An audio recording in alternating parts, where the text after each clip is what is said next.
The small bell above the garage door jingled as Mrs. Henderson stepped inside, her high heels clicking against the concrete floor. Miguel Reyes wiped his hands on a rag that had long ago lost its original color and was now a permanent shade of gray-black from years of grease and oil.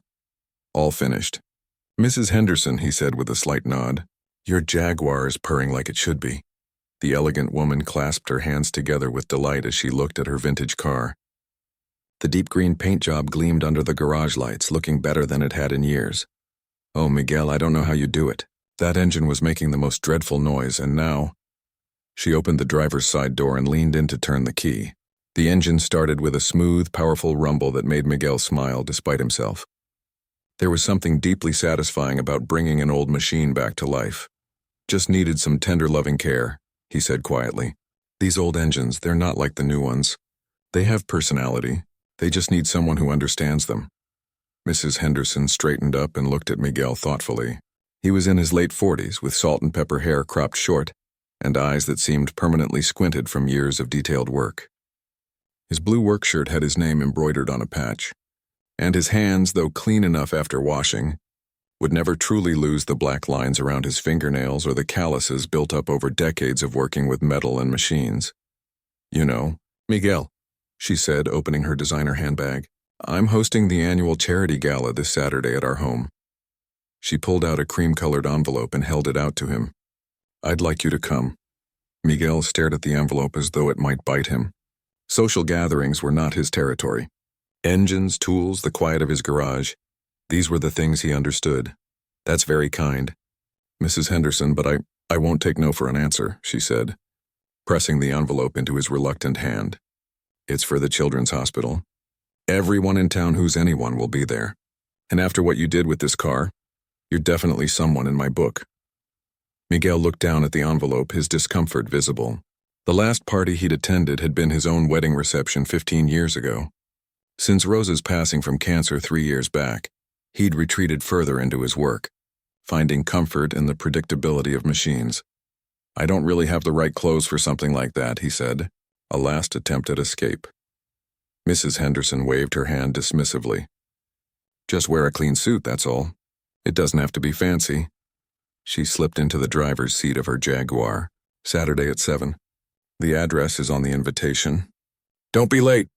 Before Miguel could think of another excuse, she had driven away, leaving him standing alone in his garage with the cream envelope in his oil-stained hands.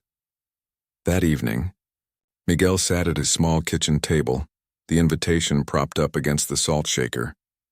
His dinner, a microwaved frozen meal, sat half-eaten before him as he stared at the elegant script. The idea of walking into a room full of the town's wealthy elite made his stomach tighten. What would he even talk about with such people? He got up and walked to the small living room, where a photograph of Rosa sat on the mantel. She was smiling in the picture, her eyes crinkling at the corners, her dark hair blowing slightly in the wind. "What do you think, Rosa?" he asked the empty room. "Should I go to this fancy party?" He could almost hear her laugh, see her shake her head at him. "You can't hide in this garage forever," she would have said. It had been one of the last things she told him before she died. "Promise me you'll live, Miguel." Not just work. He hadn't been doing a very good job of keeping that promise. With a deep sigh, Miguel walked to his bedroom and opened the closet door. In the far corner, pushed behind his work clothes and casual wear, hung a garment bag that hadn't been touched in years. He pulled it out and unzipped it slowly, revealing a dark blue suit. His wedding suit. He ran his fingers over the fabric. It was a bit outdated now, but it was the only suit he owned. Would it even still fit? He'd lost weight after Rosa died. Too busy or too uninterested in cooking proper meals for himself. Miguel took the suit out and laid it on his bed. It would need to be pressed, and he should probably get a haircut too. The thought of all this effort for a party where he would likely stand awkwardly in a corner all night made him want to call Mrs. Henderson and make up some excuse. But Rosa's voice was stronger in his head. "Live, Miguel." 3 days later, Miguel found himself driving his old pickup truck up the long, winding driveway to the Henderson estate.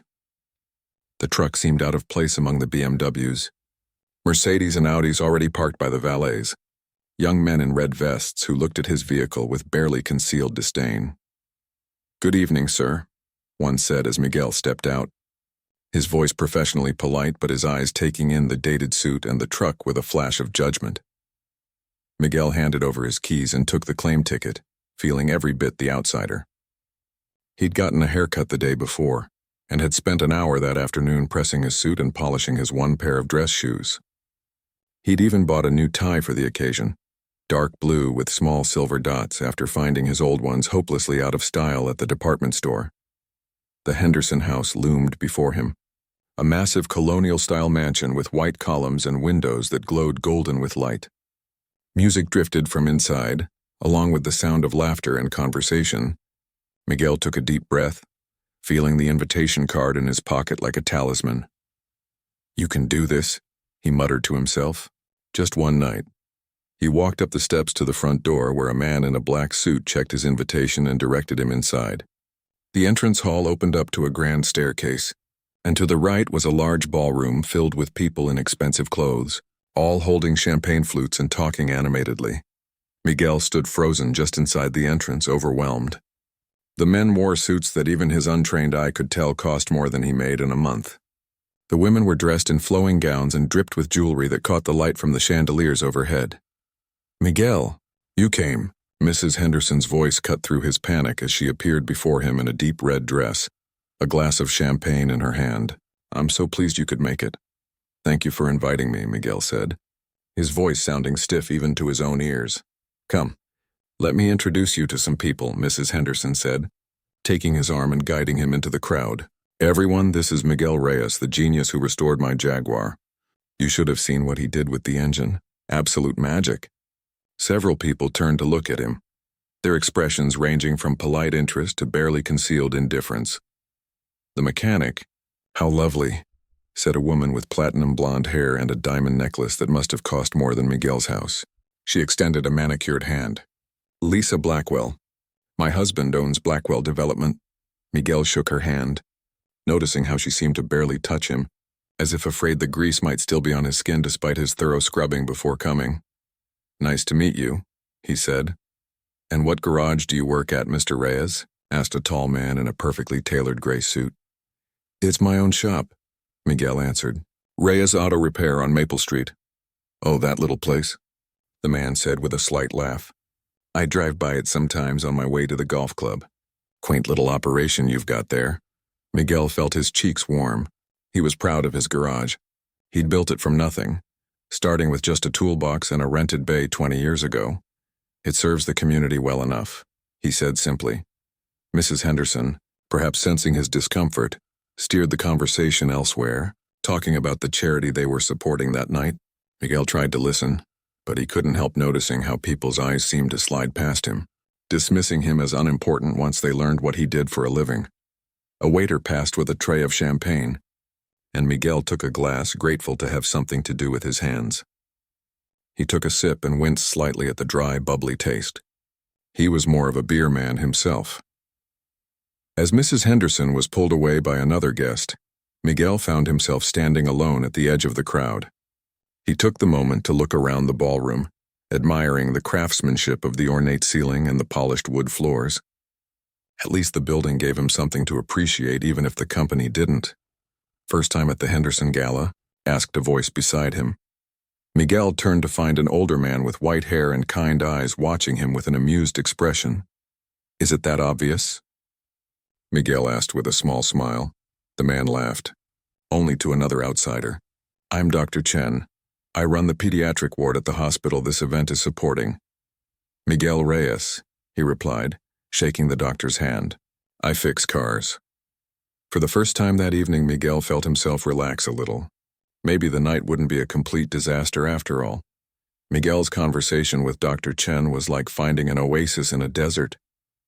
The doctor spoke with genuine interest about Miguel's work, asking questions about classic cars and sharing stories about his own beat-up station wagon that had survived 3 teenage drivers. "You should bring it by the shop sometime," Miguel offered. "I could take a look at it for you." "I might just do that," Dr. Chen replied with a warm smile. "Though I warn you, it makes sounds that I don't think cars are supposed to make." Miguel laughed. "Those are usually the most Interesting ones to fix. Their conversation was interrupted when a waiter approached with a tray of appetizers, tiny bits of food on crackers that looked too small to satisfy anyone's hunger. Miguel took one to be polite and popped it in his mouth. The unfamiliar taste of something fishy and salty made him reach quickly for his champagne.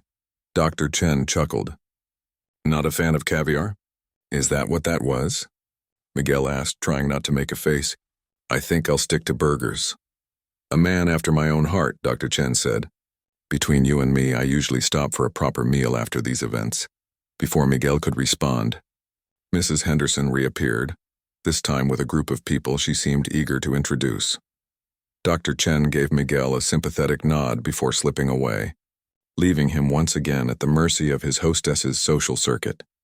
And this, Mrs. Henderson was saying to the group, is the miracle worker I was telling you about?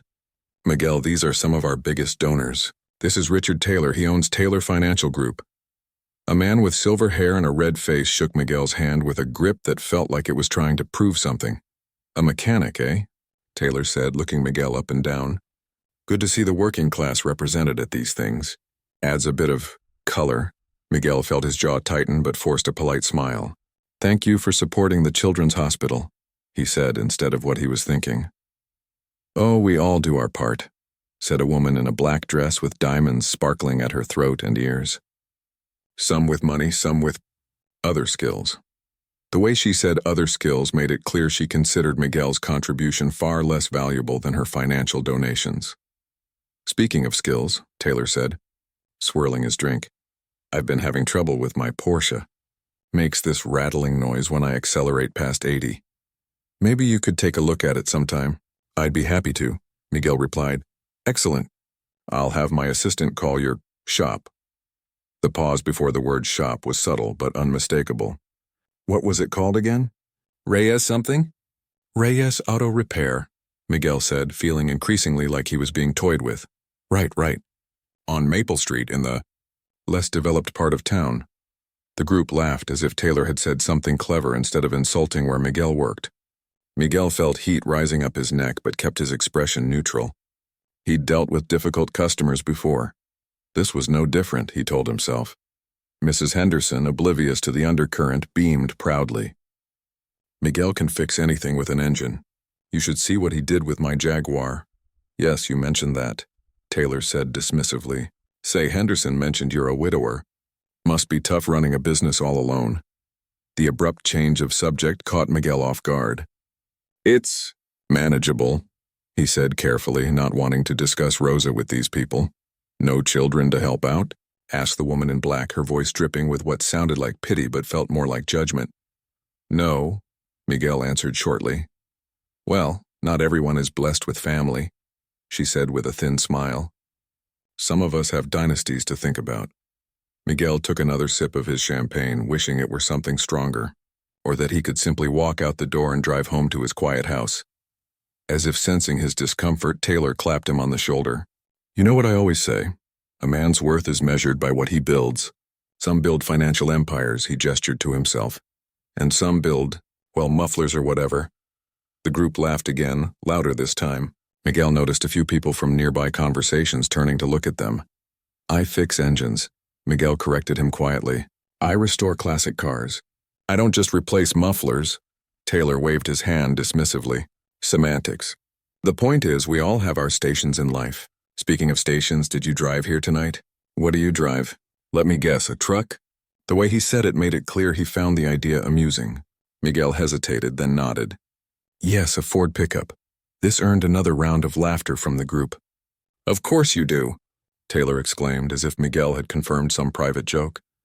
American-made, I hope. It's 20 years old, Miguel said. But it runs perfectly.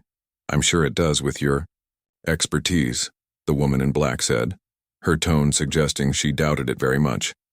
Miguel felt increasingly like an exhibit in a zoo, something exotic for these wealthy people to gawk at and make comments about.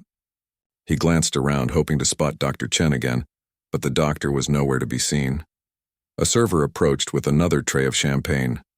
As Miguel reached for a fresh glass, Taylor moved suddenly, bumping against his arm. The champagne in Miguel's hand splashed out, landing on his jacket and shirt. Oh my. Taylor exclaimed, not sounding particularly sorry. How clumsy of me. I do hope that's not your only suit. The cold liquid soaked through to Miguel's skin, but the burning embarrassment he felt was much worse. Several people were openly staring now. It's fine, Miguel said stiffly, using the small cocktail napkin that had come with his appetizer to dab ineffectually at the spreading stain. Here, use this, the woman in black said, handing him a silk handkerchief from her purse. When Miguel hesitated, she added, It's not like your suit was worth protecting anyway. This might be the most expensive thing that's ever touched it. The comment was delivered with a smile, but there was nothing friendly in her eyes. The group around them tittered with laughter. Even Mrs. Henderson gave a small, uncomfortable laugh, though she at least had the decency to look somewhat embarrassed. Excuse me, Miguel said quietly.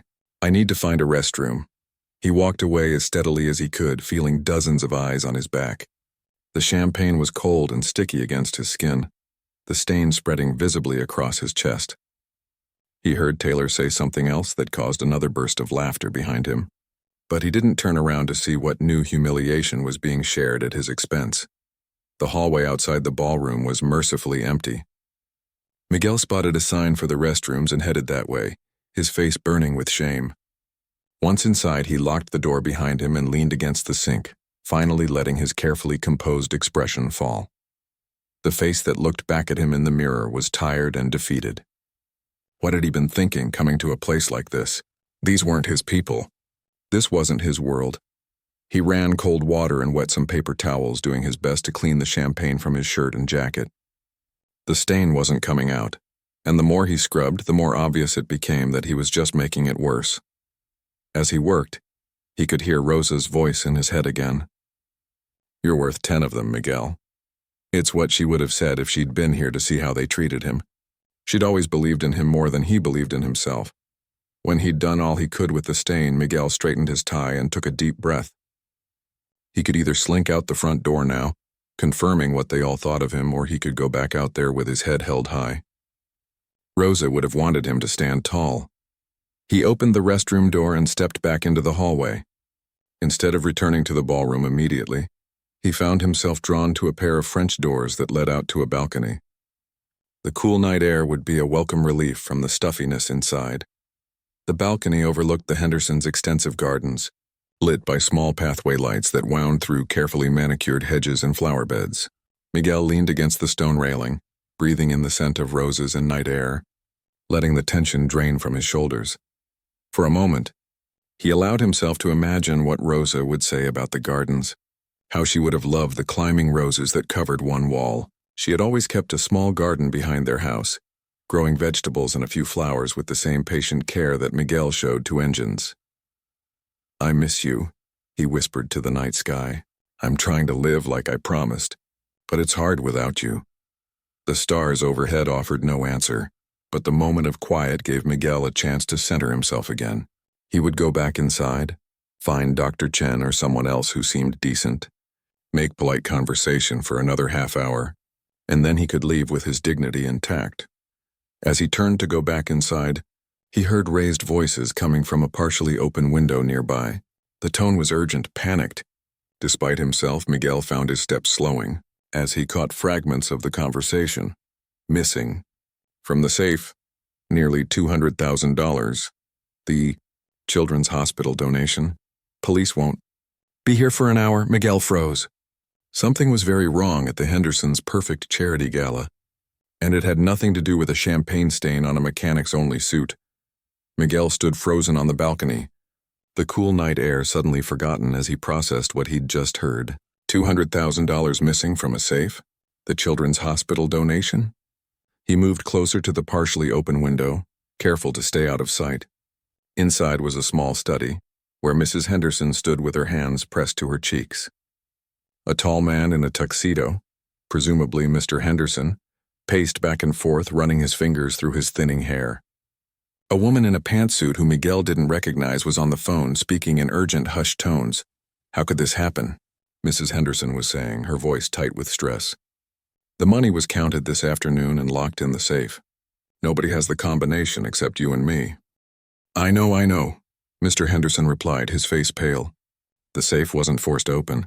There's no sign of tampering. It's like the money just vanished. We can't tell the guests, the woman in the pantsuit said, covering the phone with her hand. The event planner agrees it would cause a panic. Let's keep this quiet until the police arrive. And when will that be? Mrs. Henderson asked, wringing her hands. At least an hour. There's a pileup on the highway that's got every available officer tied up. Mr. Henderson slammed his fist on the desk. An hour? By then, whoever took it could be long gone.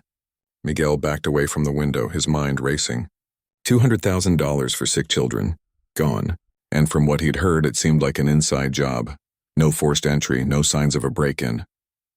Just money that had mysteriously disappeared from a locked safe. He should walk away. This wasn't his problem. These people had made it very clear that he didn't belong here. Why should he care about their missing money? But it wasn't their money, was it? It was money for the children's hospital. For kids like the ones Dr. Chen cared for. Kids who needed help. Miguel found himself walking not toward the ballroom or the front door, but down a side staircase he spotted at the end of the hallway.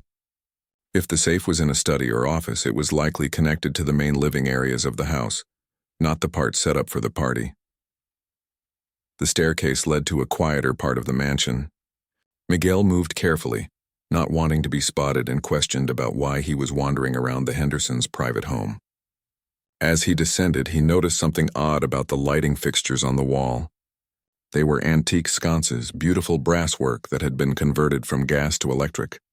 But one of them was slightly crooked, and the wiring running to it looked newer than the others. Miguel frowned. He wasn't an electrician, but he knew enough about wiring from working on cars to recognize when something wasn't quite right. He stepped closer to examine the fixture. The brass sconce was elegant with delicate scrollwork and a frosted glass shade. But where it connected to the wall, Miguel could see that someone had recently worked on the wiring. The paint around the base had small scratches as if tools had scraped against it, and the wire itself was a slightly different gauge than what he could see running to the other lights. Following his instincts, Miguel continued down the stairs, paying close attention to the electrical fixtures along the way. In the hallway at the bottom, he noticed more irregularities. A thermostat that looked perfectly normal but had tiny holes drilled around its edge. An outlet with screws that showed recent tool marks. Someone had been working on the electrical system in this part of the house, and recently. But why? And what did it have to do with the missing money? Miguel came to a door at the end of the hall that he guessed led to a basement or lower level. He tried the handle, unlocked. Glancing over his shoulder to make sure no one was watching, he slipped through the door and found himself at the top of another staircase, this one leading down to what looked like a finished basement. As he descended, he could feel a subtle change in the air. It was cooler down here, with a faint hum that suggested mechanical equipment. At the bottom of the stairs, he found himself in a large open space that had been converted into an entertainment area, with a pool table, a bar, and a large screen TV. But what caught his eye was a small door on the far wall, marked electrical. The humming sound was coming from behind that door. Miguel crossed the room, his footsteps muffled by the plush carpet, and tried the electrical room door. It too was unlocked. Inside was exactly what you'd expect: circuit breakers, electrical panels, and the main connections for the house's power. But there was something else, something that didn't belong. Attached to one of the main power lines was a small black box with blinking green lights. Miguel leaned closer, careful not to touch anything. He'd seen something like this before. A few years back, a customer had brought in an old van for repairs, and Miguel had found a similar device wired into the electrical system. The customer had hurriedly explained it away as a custom alarm system and had removed it himself. Later, Miguel had seen the same man's face on the local news, arrested for a string of sophisticated burglaries. This was no alarm system. It was some kind of bypass device designed to interface with the house's electrical and possibly its security systems.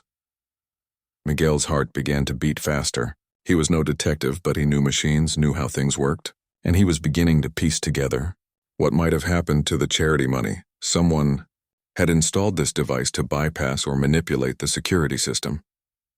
Maybe to access the safe without leaving any evidence of tampering. The question was who? And was the money still in the house? Miguel carefully closed the electrical room door and made his way back upstairs, his mind working through the problem like he would a tricky engine issue. If he were designing a system to steal from a safe, how would he do it?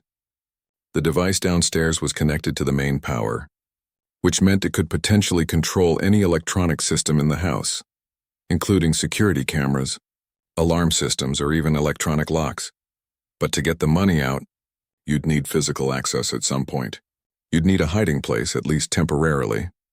As Miguel reached the main floor again, he noticed another irregularity, a section of baseboard that didn't quite match the rest. The wood was the same, the paint was the same, but the proportion was slightly off, as if it had been removed and replaced by someone who didn't have an eye for detail. He knelt down to examine it more closely. Yes, there were definite signs that this section had been recently removed. Tiny gaps at the seams, small scratches in the finish. Miguel pressed gently on one end, then the other, feeling for any give. There, the right side moved slightly when pressed. Miguel applied a bit more pressure, and the section of baseboard pivoted inward, revealing a small hidden compartment built into the wall. Inside was a black duffel bag. Miguel's breath caught in his throat. He glanced around to make sure he was still alone, then carefully pulled the bag from its hiding place. It was heavy, and when he unzipped it just enough to peek inside, he saw stacks of bound cash. He'd found the stolen money.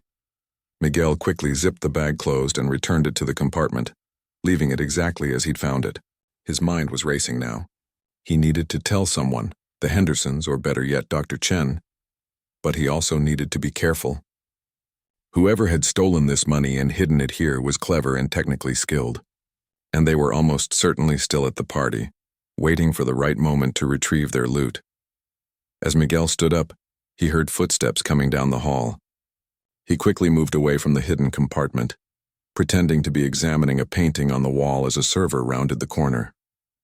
The young man in the catering uniform gave Miguel a curious look. "Sir, this area is closed to guests." "Sorry," Miguel said, thinking fast. "I was looking for a bathroom and I got turned around." The server pointed back toward the main part of the house. "The guest facilities are that way, sir." "Right, thank you." Miguel nodded and started walking in the indicated direction. But as soon as the server was out of sight, he changed course, heading back toward the staircase that would take him to the upper level where he'd heard the Hendersons discussing the theft. He needed to find Dr. Chen first. The doctor had seemed trustworthy, and as a prominent figure at the hospital, he would have a stake in recovering the stolen funds. Together, they could approach the Hendersons with what Miguel had discovered. As Miguel climbed the stairs, he couldn't help but feel a grim satisfaction. The wealthy guests at this party had judged him based on his occupation, had assumed he was simple because he worked with his hands. They had no idea that the same skills that made him a good mechanic, attention to detail, understanding of systems, problem-solving abilities, had just helped him solve their mystery. Now he just had to make sure the culprit didn't get away with it.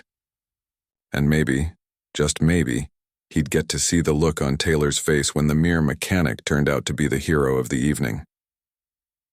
Miguel moved through the crowded ballroom, scanning faces for Dr. Chen. The party continued in full swing, with guests laughing and chatting, completely unaware of the theft that had occurred under their noses. The champagne stain on Miguel's jacket had dried to an ugly brown patch, but he no longer cared about the embarrassment.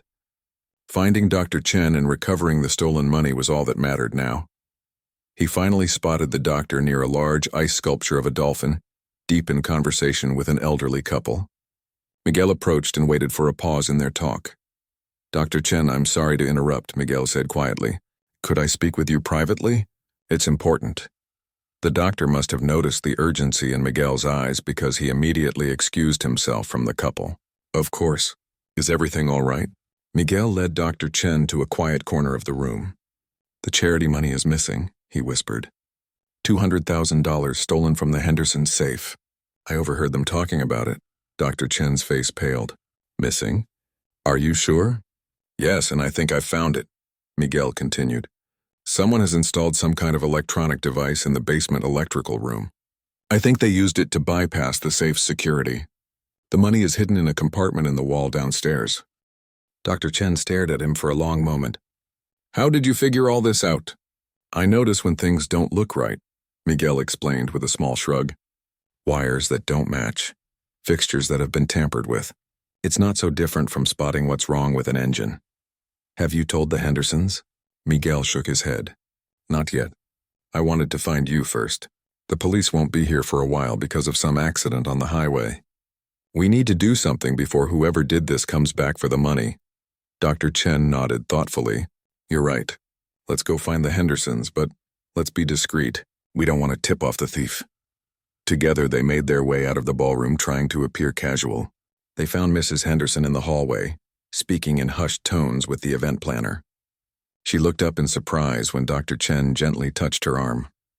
Excuse me, Mrs. Henderson, he said. We need to speak with you in private. It's about the situation. Her eyes widened. You know? Yes, and Miguel here has discovered something important. Mrs. Henderson glanced at Miguel with a mix of confusion and hope. The mechanic? Please, Miguel said. Is there somewhere we can talk? She led them to the same study Miguel had overheard earlier. Mr. Henderson was inside, along with a man Miguel hadn't seen before, dressed in an expensive suit but with the alert eyes of someone in law enforcement. This is Detective Wilson, Mrs. Henderson explained. He was off duty and attending the gala. He's helping us until the police arrive. Miguel quickly explained what he had found, the electrical modifications throughout the house, the device in the basement and the hidden compartment with the duffel bag full of cash. Detective Wilson listened intently. You have a good eye, Mr. Reyes. Can you show us this compartment? Miguel led the small group down to the first floor, to the section of baseboard he had discovered earlier. Kneeling down, he pressed the right spot and the panel swung open, revealing the black duffel bag. Detective Wilson carefully removed the bag and unzipped it, revealing stacks of bound bills. This looks like it could be the full amount, he said, quickly counting the bundles. We'll need to verify it, of course. Mrs. Henderson pressed her hands to her mouth, tears of relief forming in her eyes. Thank God, she whispered. The question now, Detective Wilson said, is who did this? Miguel considered this for a moment. The device in the electrical room might give us some clues. It's a sophisticated piece of equipment, not something just anyone could build or install. Show me, the detective said. Miguel led them to the basement electrical room and pointed out the black box with its blinking green lights. Detective Wilson examined it carefully without touching it. This is professional work, he said. High-end. Whoever installed this knew exactly what they were doing. Miguel moved closer to get a better look himself. I've seen something like this before, he said slowly. A few years ago, a customer brought in a van for repairs. There was a similar device wired into his electrical system. He claimed it was a custom alarm, but later I found out he was arrested for a series of burglaries. Detective Wilson looked up with interest. Do you remember his name? Miguel thought back. Thomas, I think. Thomas Gray, he was in the news. The detective's eyes widened slightly. Gray was part of a crew that specialized in high-tech thefts. He went to prison, but some of his associates were never caught. He pulled out his phone and made a quick call, speaking in low tones to someone on the other end. When he hung up, he looked grim. Gray was released from prison 3 months ago, and guess who's on the catering staff tonight? Mrs. Henderson gasped. One of our servers is the thief. Not just any server, Detective Wilson said. According to the catering company's employee records, they recently hired a new staff member named Robert Walsh. He's Gray's former partner, who was never caught. He must have gotten a job here specifically to pull off this theft. The server who found me in the hallway, Miguel said suddenly. He seemed nervous when he saw me near the hidden compartment. Average height, brown hair, thin face? Detective Wilson nodded. That sounds like Walsh's description. What do we do now? Mr. Henderson asked. The police still won't be here for at least 40 minutes. We need to secure the money and catch Walsh before he realizes we're onto him, Detective Wilson said. But we need to be careful. If he's working with Gray's old crew, he might not be alone. Miguel thought about the electronic device. What if we use his own trick against him? That device is controlling something in the house's electrical system. If I can figure out how it works, maybe I can modify it. What are you thinking? Dr. Chen asked. If this device can control the house's systems, maybe I can make it trigger an alarm or lock down certain areas. At the very least, I might be able to disable it so he can't use it again. Detective Wilson hesitated. That's evidence, Mr. Reyes. We shouldn't tamper with it. I won't damage it, Miguel promised. But I might be able to trace what it's connected to. That could tell us what systems in the house are compromised. After a moment's consideration, the detective nodded. All right, but be careful. Mr. and Mrs. Henderson, do you have someplace secure where we can put the money until the police arrive? As the Hendersons discussed options with the detective, Miguel examined the black box more closely. He traced the wires connecting it to the house's electrical panel, noting which circuits it was attached to. Then he followed another set of wires that ran up through the ceiling. These go to the upper floors, he told the others. I think this device is connected to more than just the security system for the safe. It might control cameras, door locks, maybe even the alarm system for the whole house. Miguel pulled a small, multi-tool from his pocket he always carried, hid out of habit, and carefully removed the cover of the junction box where several of the wires connected. Inside was a maze of connections, but to Miguel's trained eye, the pattern was clear. This wasn't just about stealing the money. It was about controlling access to the entire house. I think I see what they were planning, Miguel said. This isn't just about tonight's theft. They're setting up for something bigger. These connections here, they're bypassing the alarm contacts on doors and windows throughout the house. They could come back any time and the security system would never know. The art collection, Mrs. Henderson whispered. We have pieces worth millions. We need to alert the rest of the security team, Detective Wilson said. And we need to find Walsh now. Miguel had another idea. What if we let him think his plan is still working? The money is safe now, and we know about the device. If we put something in the bag to make it weigh the same and return it to the hiding spot, we could catch him when he comes to retrieve it. Detective Wilson considered this. That's actually not a bad plan. We set a trap. They quickly put their plan into action. The money was secured in the Hendersons' bedroom safe, a different one from the safe that had been compromised. They filled the duffel bag with magazines from the library, matching the weight as closely as possible, and returned it to the hidden compartment. Miguel, meanwhile, made one small modification to the electronic device. He didn't disable it entirely, which might alert Walsh that it had been discovered. Instead, he added a small connection to the house's existing security system, a bridge between the thief's technology and the legitimate alarm. Now, if anyone opens that hidden compartment, he explained to the others, a silent alert will go to the security office. They'll know exactly where the breach is happening. Impressive work, Mr. Reyes, Detective Wilson said with genuine respect. They returned to the party, trying to act natural. Miguel found himself standing with Dr. Chen near the entrance to the ballroom, his eyes scanning the catering staff for any sign of Walsh. You know, Dr. Chen said quietly, your skills just saved $200,000 for my patients. That's no small thing, Miguel. Miguel shrugged, uncomfortable with the praise. I just noticed some things that didn't look right. Anyone could have done the same. No, Dr. Chen said firmly. Not anyone. You saw what others missed because you pay attention to details, because you understand how things work. That's a rare gift. Before Miguel could respond, his attention was caught by a server slipping out of the ballroom, moving with just a little too much purpose. It was the same man who had found him in the hallway earlier. That's him, Miguel whispered to Dr. Chen. That's Walsh. Dr. Chen subtly signaled to Detective Wilson across the room, who immediately began to follow the server at a distance. Miguel and Dr. Chen fell in behind, careful not to draw attention. Walsh moved through the house with the confidence of someone who knew exactly where he was going.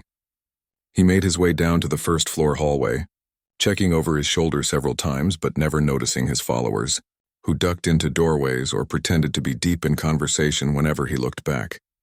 When Walsh reached the section of wall with the hidden compartment, he glanced around once more before kneeling down and pressing on the baseboard. As the panel swung open and he reached for the duffel bag, Detective Wilson stepped out from his hiding place. Police, he said firmly. Don't move, Walsh. The server's head snapped up, his face twisting from surprise to anger. He grabbed the bag and tried to run but found his path blocked by two uniformed security guards who had responded to the silent alarm Miguel had set. As Walsh was handcuffed and the fake money bag secured as evidence, Miguel stood back, watching with a sense of satisfaction. The man who had been so dismissive of him earlier, Taylor, pushed through a small crowd of onlookers that had gathered, his face red with confusion and too much champagne.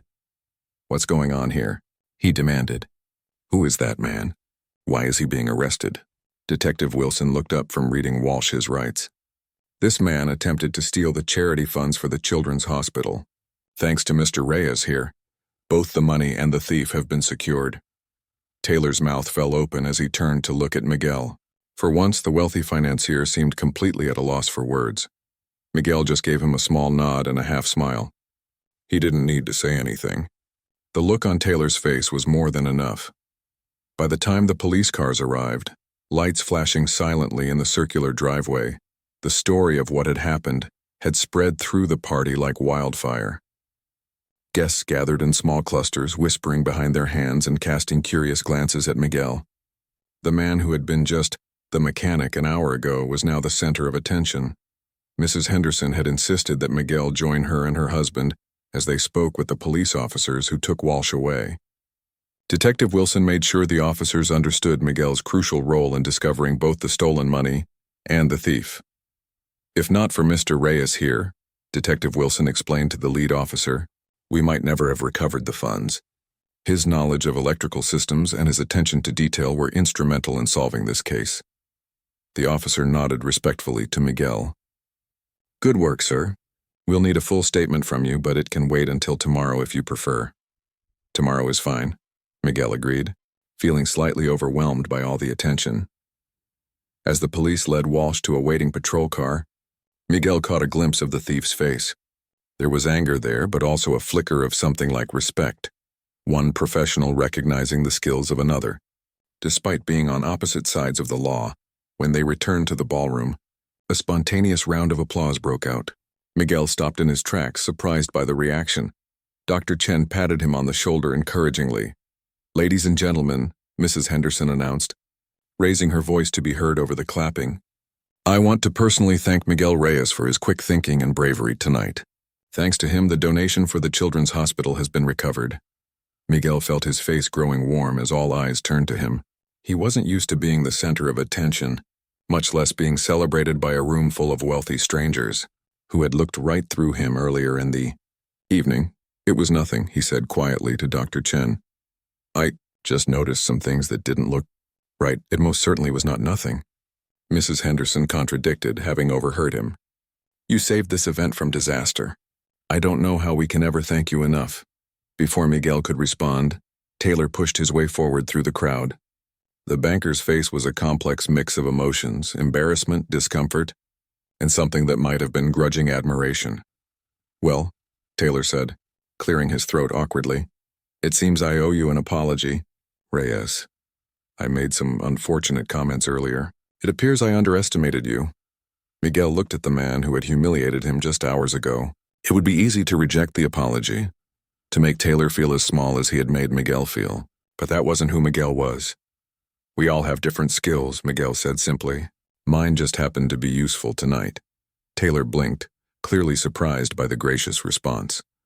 He extended his hand, and after a moment's hesitation, Miguel shook it firmly.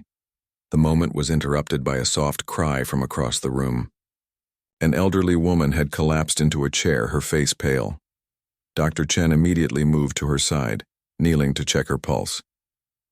She's having chest pains, he announced, looking up with concern. Someone call an ambulance.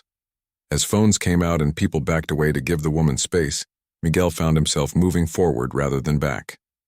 He knelt beside Dr. Chen. Can I help? He asked quietly. Dr. Chen nodded. Talk to her, keep her calm while I check her vitals. Miguel took the woman's frail hand in his. Her skin was cool and papery, her blue-veined fingers trembling slightly. Hello, he said gently. My name is Miguel. Dr. Chen is going to take care of you and the ambulance will be here soon. Just try to take slow, deep breaths. The woman's frightened eyes locked onto his. I can't breathe properly, she gasped. I know, and that's scary, Miguel said, his voice steady and calm. But you're not alone. We're right here with you. Try to match my breathing, okay? He began to breathe slowly and deliberately, encouraging her to follow his rhythm. Dr. Chen gave him an approving glance as he continued his examination. Good, keep that up. Her name is Mrs. Lewis. Mrs. Lewis, Miguel repeated warmly. You're doing great. Just like fixing an engine, one step at a time, nice and easy. That's it. Somehow his simple comparison made her smile faintly despite her distress. Miguel continued talking to her in the same calm, reassuring tone he used with nervous customers when their cars made frightening noises. By the time the paramedics arrived, Mrs. Lewis's breathing had steadied somewhat, though she still needed medical attention. As they wheeled her out on a gurney, she reached for Miguel's hand once more. "Thank you, young man," she said, "for your kindness." Miguel nodded, giving her hand a gentle squeeze before stepping back to let the paramedics do their work. He found Dr. Chen watching him with an expression of thoughtful interest. "You're good with people," the doctor observed. "You have a natural way of making them feel safe." Miguel shrugged. "Cars, people. Sometimes they just need someone to listen carefully to what's wrong." The rest of the evening passed in a blur. The party gradually wound down, guests departing with the exciting story of the thwarted theft to share with friends. Miguel found himself the recipient of many handshakes, business cards, and invitations to stop by the office sometime.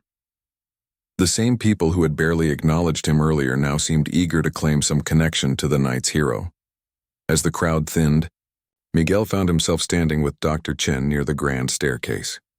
He was exhausted, ready to head home to his quiet house and familiar bed.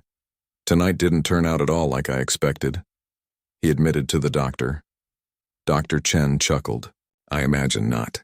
But I'm glad you came, Miguel. Not just because you saved the donation, but because I think this town needed to see you for who you really are." Before Miguel could respond, Mrs. Henderson approached, looking tired but relieved. "Miguel, I can't thank you enough," she said. "The board of the Children's Hospital would like to recognize your actions tonight. We're planning to name the new pediatric wing after you." Miguel's eyes widened in surprise. "That's very kind, but really not necessary. I was just in the right place at the right time." "Nonsense," she insisted. "You did more than just recover the money. You showed everyone the kind of person you are. Which brings me to another matter." She hesitated, then continued. "We have an opening on the hospital's board of directors. We need people with practical problem-solving skills, people who see things others miss. Would you consider joining us?" Miguel was speechless for a moment. Him on the board of directors? Sitting in meetings with people like Taylor and Mrs. Henderson? His first instinct was to decline politely, but then he thought of Mrs. Lewis and how he'd been able to help her simply by being calm and present. He thought of the children in the hospital who would benefit from the recovered donation. And he thought of Rosa, who had always believed he had more to offer the world than he gave himself credit for. "I'd be honored," he said finally. "But I should warn you, I might show up with grease under my fingernails sometimes." Mrs. Henderson laughed, a genuine, warm sound. "I think we could use a little more of that kind of authenticity, don't you?" As Miguel drove home that night, his old truck rumbling comfortably beneath him, he thought about how strangely the evening had turned out. He'd gone to the party expecting to be uncomfortable, out of place, invisible. Instead, he'd found a way to use his skills to help others, to make a difference. The next morning, Miguel was bent over the engine of a stubborn old Chevrolet when the bell above his garage door jingled. He looked up to see Dr. Chen walking in carrying a newspaper. "Thought you might want to see this," the doctor said, holding out the paper. The headline read, "Local Mechanic Foils Charity Theft." Below it was a photo of Miguel standing with Detective Wilson and the Hendersons, looking slightly uncomfortable in his stained suit but standing tall nonetheless. "You're something of a local hero now," Dr. Chen said with a smile. Miguel wiped his hands on a rag and took the paper, shaking his head in amazement. "That's going to take some getting used to." "Well, you might want to start getting used to it soon," Dr. Chen replied. "There's a line of people outside wanting to talk to you. Reporters, new customers, and I think I even saw Taylor's Porsche pull up." Miguel glanced out the window and saw that the doctor was right. Where his parking lot usually held 2 or 3 cars waiting for service, today there were at least a dozen, with more pulling in. He recognized several of them from the party. "What should I tell them?" Dr. Chen asked. "Need a few minutes to prepare?"